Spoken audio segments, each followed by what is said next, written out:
Talk about the general form of Riemann sums. These are the two problems at the top of this page. These are the two problems that I'm going to be talking about in this video. I encourage you to pause the video here and work on them both, and then hit play again and see the solutions. All right, so the first one asks us to write the general form of a Riemann sum that approximates the definite integral from 0 to 10 of 1 over x plus 2 with n rectangles. So you'll notice that in pink down here, I have the general form of a Riemann sum written out. So all of these problems, so this one, anything like it, they all start with this notation here. So we have the sum from I equals 1 to n of f of xi times delta x. This is always kind of where we start. And what this represents is the sum of the areas of a bunch of little rectangles. So the f of xi, this is the y value. So this is the height. This is the height of one rectangle, where x sub 1, x sub 2, those are like the chosen points on each subinterval to set the height of the rectangle. And then delta x is the notation we're using for the width of each rectangle. It is possible to vary the width of the rectangle, but we're only doing examples where they're all the same width. So at least in theory, delta x is always just one number. So when I is 1, you have a height and a width. And then I is 2 plus another height and width. And you add all the way until you hit n of them. So the n represents the number of rectangles. Okay, so for this problem, we're going to keep the sigma notation exactly how it is. And the things that we need to fill in, which I'll do one at a time, but you're welcome to do together. We need to fill in the actual f of x formula.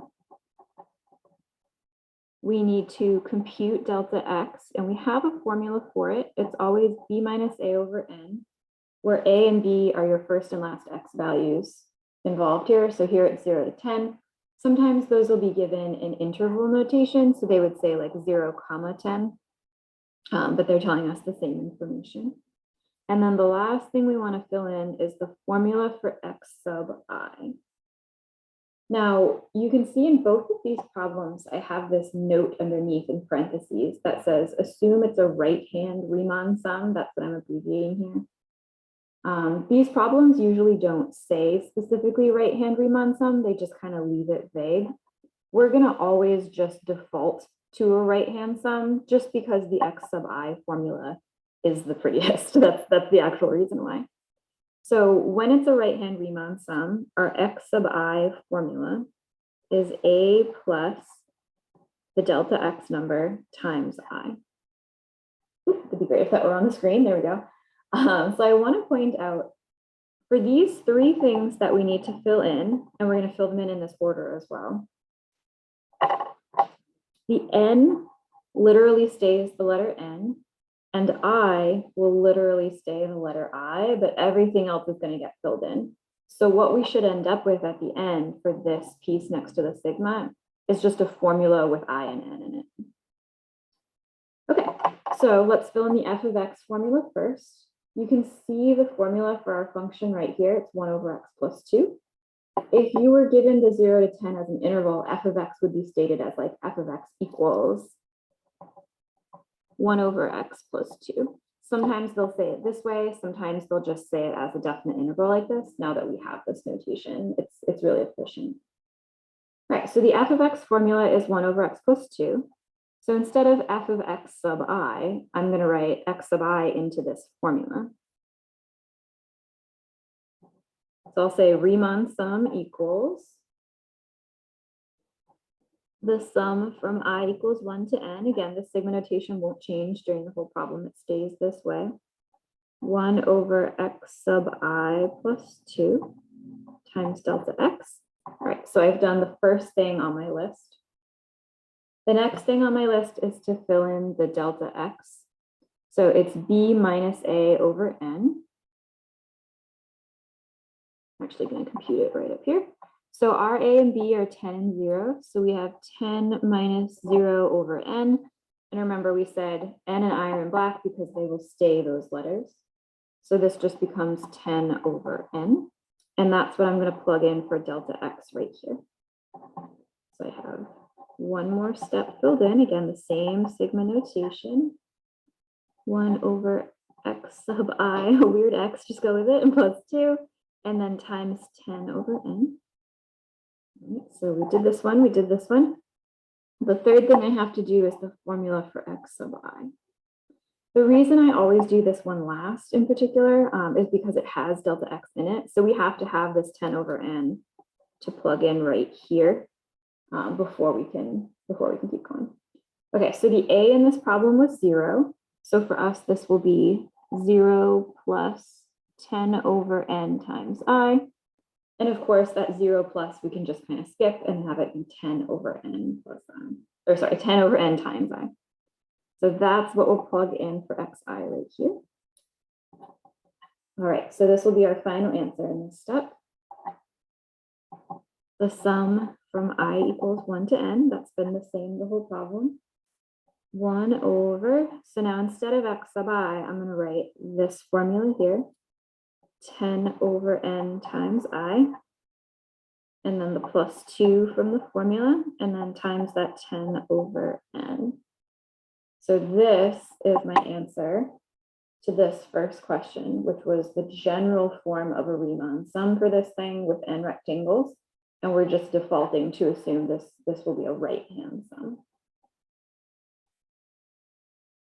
So you could use this, for example, to compute a Riemann sum without having to like look back at the graph or anything. So if you say, okay, I want 100 rectangles, that means your n is 100. So you would fill in 100 here and 100 here. And what you have is just a regular sigma notation sum. I is the index. And then once that n is filled in, I is the only letter. Oh, it would get filled in here as well. So I would be the only letter left. So you could actually then just crunch those numbers and compute that sum. Okay, let's go back to the top and we'll start talking about number 2. If you haven't already tried number 2, I encourage you to pause the video here and try it and then hit play again to hear my explanation. So this question is ever so slightly different from the one before it, but what we do is pretty much exactly the same. So they want us to represent this definite integral, so the definite integral from 2 to 7 of x squared plus 3x, as a limit of Riemann sums. And again, we're telling ourselves we're always just going to assume it's a right-hand sum so that we can use this x sub I formula down here. Okay, so in this problem, the a and b are 2 and 7. The f of x is the formula we're looking at right here.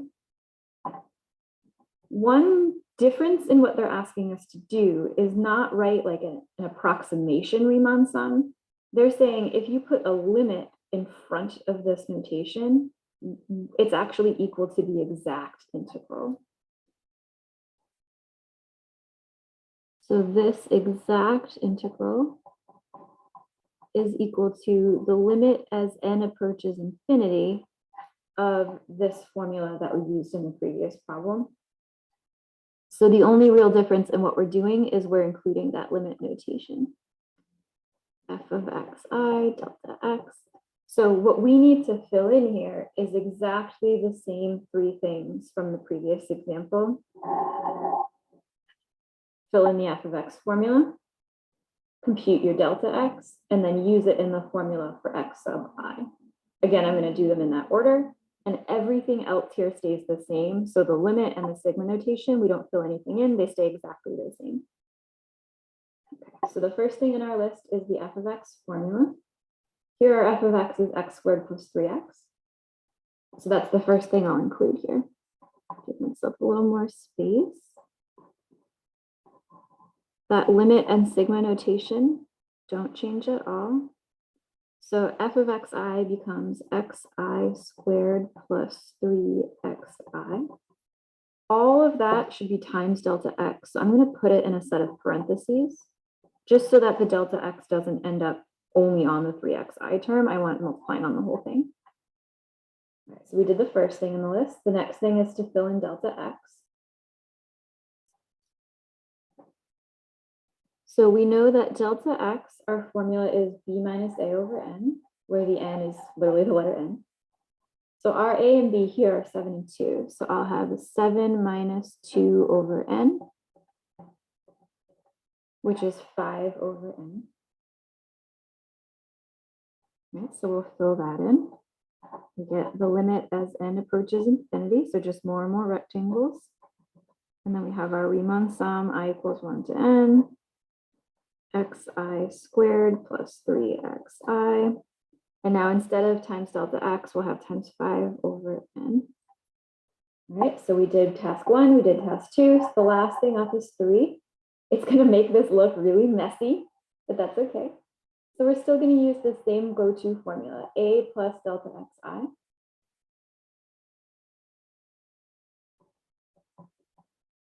So we have a, which for us is 2, plus delta x, we just computed was 5 over n times I. So in the two places in this one where there's an xi in the formula, I'm going to put all of this in parentheses. And again, it's going to make it look really messy, especially because it's in two different places, here and here. But whatever we have, we're at our last line. So that'll be our final answer. So give myself a little extra space as we come down here. We have the limit as n approaches infinity of the sum I equals 1 to n. Okay. So xi squared now becomes this stuff squared. Plus 3xi is 3 times this stuff. And then it was all of that times 5 over n. So you can see there's a bunch of n's and i's in this formula here.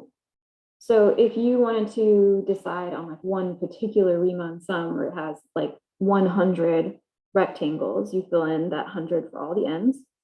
And at least without this limit, this becomes the sum, like a sigma notation, I equals 1 to 100. And then I is the only letter left here. So it's something that you could feasibly, stretch out all the numbers and compute. With this limit in front, we're saying limit this as the number of rectangles gets bigger and bigger and bigger without bound.